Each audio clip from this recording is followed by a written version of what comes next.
One of the challenges for me has been to carve out a means of being able to live the life I've wanted to lead, and to be able to do the kind of work that I want to do, honoring the commitments of the sort of, principles that I'm committed to living in the world, and also in ways that would give me the time and space and maybe a little bit the sort of ideological freedom, shall we say, to pursue seriously the projects and ideas of my interest.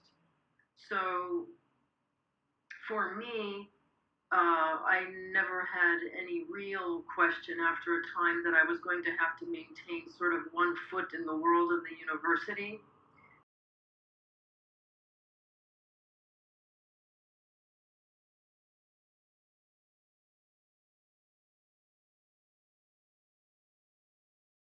Question of where my work is located is a particularly challenging. You asked what were my challenges. Certainly, I've always been challenged, I think, with answering that question. I'm someone who's lived and worked in a lot of different places. Um, I recently, last year, took a tenure track job in the theater faculty here at California State University at Long Beach, which is in Long Beach, California, which is one of the municipalities of Los Angeles. So I'm here in Southern California. And, but I still very much see my work as being international in scope, living and working in Havana, Cuba.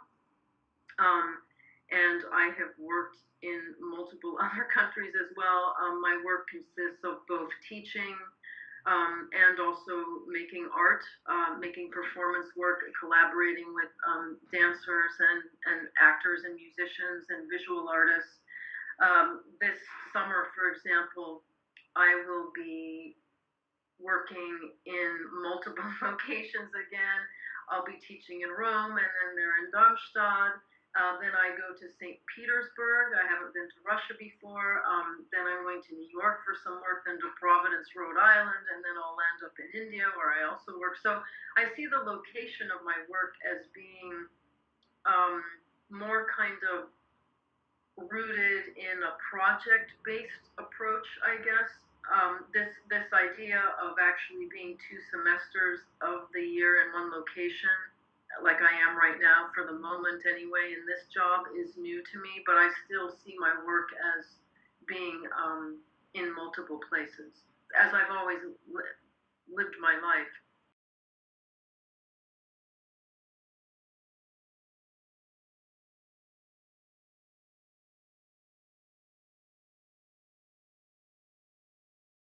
In some ways, I kind of resist that sort of language in a way, that sort of terminology of outcomes. I certainly see here in the increasingly corporate world of the university in the United States, and in education generally here, there's an emphasis on things, that are identified as measurable outcomes. There's a kind of priority placed on being able to quantify or somehow objectively record the effects of work or of labor. And I definitely see that a lot of the most valuable labor doesn't necessarily lend itself to being readily measured by those sorts of simple, um, quantifiable or quantifying rubrics. But in so sorry, I feel a bit nervous about the idea of outcomes of my work. But if I were to answer that or sort of appropriate the term on my own terms, uh, well, first of all, I think that one of the most significant elements of my work in thinking about the intersection of culture, identity, urban space, and policy has been through my teaching with students.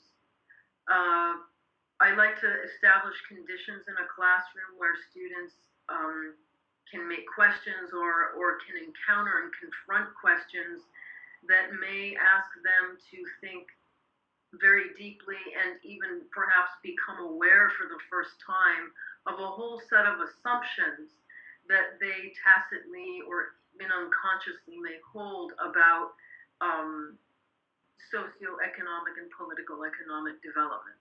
And within that, including the sort of possible, um, professional lives that they may aspire to, um, and the kinds of outcomes that laborers in that world will have. And I think that it's really, really important to, in all of my teaching, including, the sort of equivalent of that when I'm teaching specifically theater related topics, as I do in a lot of my teaching here in Los Angeles, is to get people to examine their sort of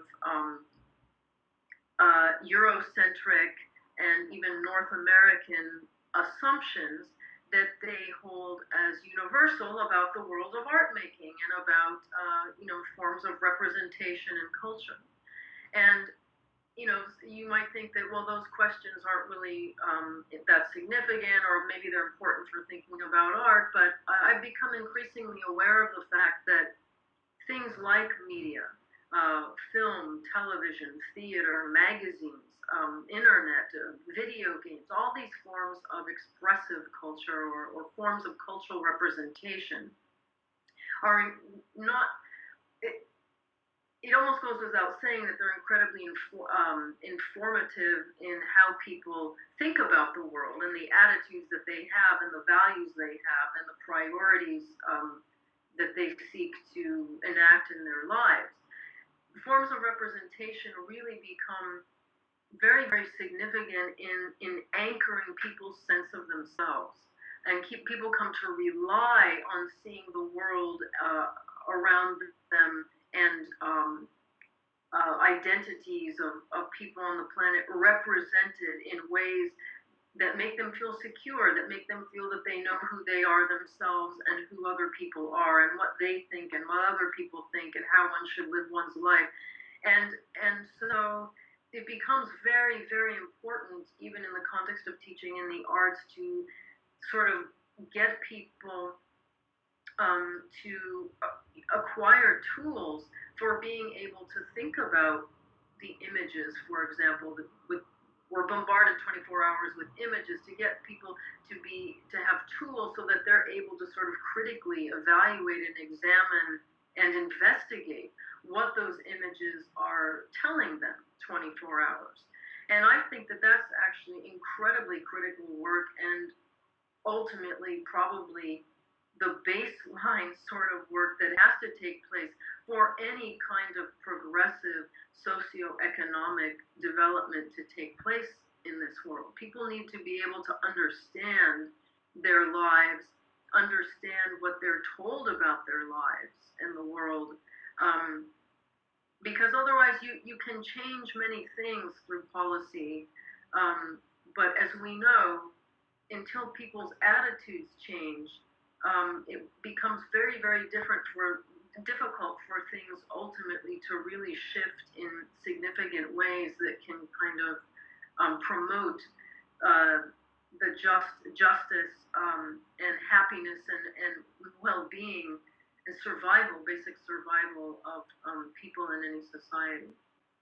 So yes, to answer your question, I think the most significant outcome of my work is through my teaching, both in the arts and in the context, like when I come to Darmstadt and I have the privilege of teaching people who are coming from architecture. Of course, architecture is a very, a sort of sister field to the arts, of course, but urban planning, urban studies, economics even as well. So for both of those areas, I would say my teaching is really the most significant outcome.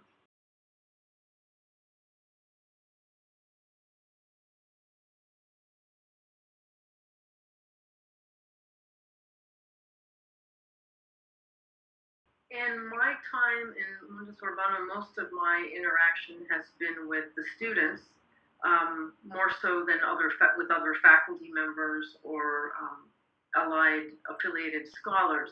And incredibly, I believe I counted recently that my upcoming trip this month of May is, I believe, going to be the seventh time that I'm teaching in the program. And I'm not sure anyone else can boast that.